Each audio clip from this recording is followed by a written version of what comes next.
Hello Capricorn, these are your tarot cards for April of 2023. I'm DanielleStimpson of Learn Reiki Philadelphia, and I highly recommend that you check out the videos for your sun, moon, and rising signs to get the best overview of your month ahead. So let's take a peek at those cards. So when I just said about checking your sun, moon, and rising, if you happen to know all three, I am not whistling Dixie here.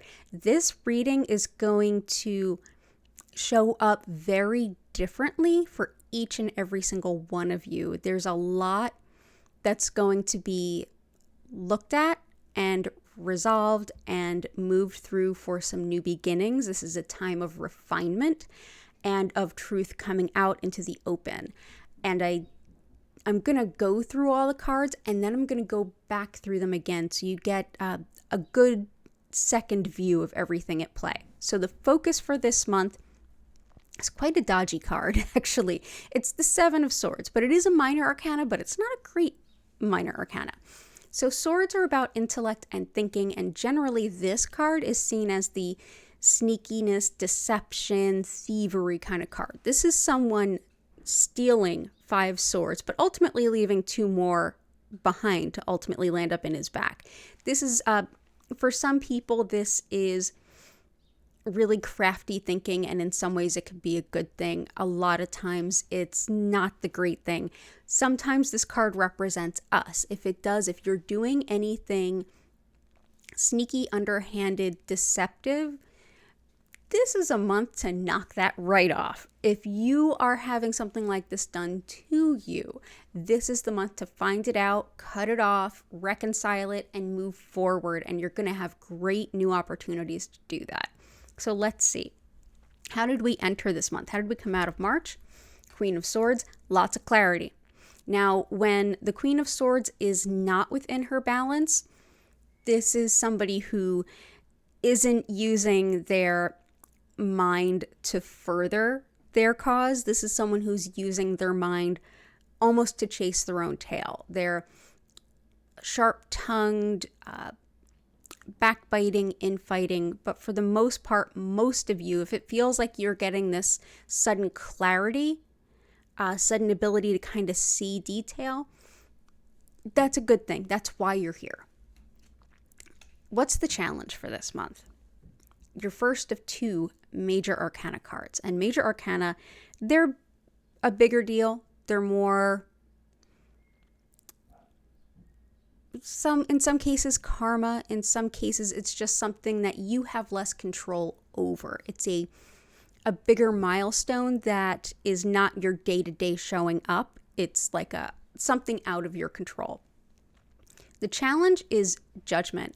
Judgment is a much more evolved version of justice. And we know what justice is, or at least what it should be. It's, who owes who, how much is this way? Okay, this is right and this is wrong.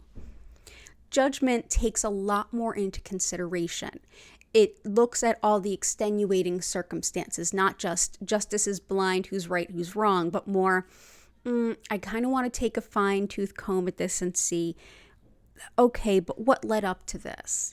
There's more to the story than what might be apparent. And this is a card of true reconciliation in a very broad sense and in a lot of different ways. So this month, the challenge will be seeing everything for what it is and the truth coming into the light. So what's the best way forward? What do you do with all of this, right? Page of Rods or Wands. Pages are messengers, bursts of new energy. A lot of times it's new information and new opportunities, especially when it's rods. This is an opportunity to act, to take action, or to step into a new role, step into doing things a different way, something along those lines. This I would read as definitely if you're getting that feeling of like, something feels like it's not right, take a really hard look at it. Now is the time to weed the garden, so to speak, because there's good opportunities coming up. What is in the next position becomes really important in this reading, given how it's going to show up so differently for some of you. So the next is whispers from your guides. Like if your guides could tell you anything, what would it be? And they're bringing you your second major arcana in your 5-card reading, and that's the Fool. The tarot at its heart is essentially the Fool's journey. This is the very first card in the deck. And the magic of the Fool, starting off with this new beginning, this is someone who, it's not his first journey. He's definitely been somewhere before, and we can see that in the bindle he carries, that bag behind him. Also that white flower. That white flower is actually what we see on the flag in the Death card. Death is about natural endings and new beginnings, and he is a new beginning, decidedly. This also shows that this person is not bringing any baggage with them. They're bringing only their most trusted items, the things that they truly need. That's not a big bag. They're pretty unburdened. This is basically your guide saying, prepare for something new, a new voyage, a new opportunity, a new step forward, and leaving behind what no longer serves. And if we're looking at that 7 of Swords, I would say this is an opportunity to kind of cull everything and see what needs to be let go of, perhaps who needs to be let go of. So let's go back to the beginning. How do we make the most of these opportunities that the page is going to tell us about, that the Fool represents? What is going to be the challenge that judgment and reconciliation is going to bring? The 7 of Swords, this for some of you is going to be someone else or something else or a lot of something else's that are taking from you, whether it's very decided and very personal, or whether it's sort of a lot of different small things that maybe aren't super personal. This is a good month to do anything from looking over your bank statements to see, is there anything that's being pulled out of your account that you're not aware of? Is there someone or something in your organization that is sort of taking something that doesn't belong to them? Is there some way that someone is getting over on you that you're not entirely aware of? Or are you the person doing all of those things? This is the month to find it out, root it out, reconcile it, as much as it may be a challenge, because you need to leave this energy behind before you can step into the new thing.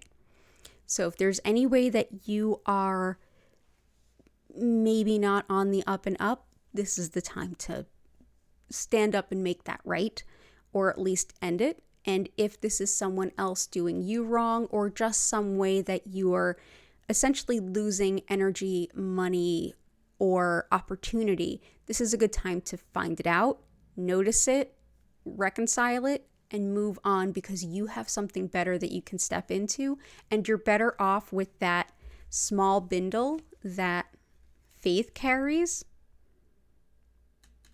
here with the Fool than you are with all these heavy swords, of which are not going to serve you well because you've left some behind. So definitely take this month and into consideration and think about where you're going, what your goals are, and what might be in your way. And certainly use this energy of the Queen of Swords to take that very discerning eye and look for what might be missing or what might need to be rectified. If you're struggling to see what this might be, a crystal I would recommend would be something along the lines of Tiger Eye.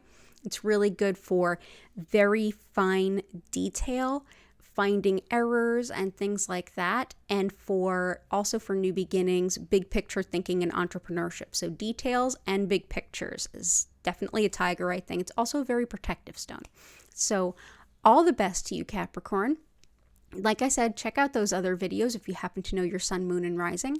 And if you'd like to learn more about me, my live online Reiki certification courses, my online one-on-one tarot readings, or booking a distance Reiki session, or my 5 times weekly Reiki live stream here on YouTube, go ahead and check the links in the description below, or visit learnreikiphiladelphia.com. And I do hope to see you for your May cards soon. So all the best to you this month. You do have good things to look forward to, and definitely remember that this Seven of Swords, don't freak out. This is not a tower moment, not by any stretch of the imagination. This is an opportunity for you to not have to have a tower moment. So clean house accordingly. All the best to you, and I wish you a bright and beautiful April. Hope to see you again soon, and bye for now.